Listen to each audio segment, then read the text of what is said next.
إن لله وإنا إليه راجعون ربنا حرستي جنا كورابي واحد مرة تكون مقارنة مقدسة فنان الدعان هيدا منحديكتا ربنا حرستي جنا كورابي فنان دل waxay kamid ay fanaaniin ugu cadaadgeeyay Soomaalida isla markaana aad kala yaqaano deegaanada Soomaalida degto hadaba fanaanadani ayaa la sheegayaa in muddooyinka ugu dambeysay ay ku sugnayd gudaha magaalada Muqdisho isla markaana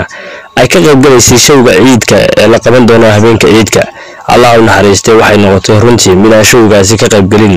hadaba fanaanada ayaa ahayd dadka run ahaantii afka gaaban misna social media inta badan ka soo dhaxalin hadaba daawayaal fanaanadani waxay noqotay runtii mid geeriyootay 27 bisha Ramadaan waqti wanaagsan la geeriyootay Rabbina xaristi janna ka waraabiya sida dadka yaqaan way sheegayeen waxay ahayd qof aad u wanaagsan Allah u naxariistay fanaanadu maanta waxay naga baahan tahay kaliya duco iyo inaan u ducayno Faatixada umarna waa Ramadaan 27keedii hadaba waxay idinka baahan yihiin fanaanada u soo ducaysaan markii hore waxay ahayd run ahaantii qof inagana la mid isla markaana nagu qanciyay codkeeda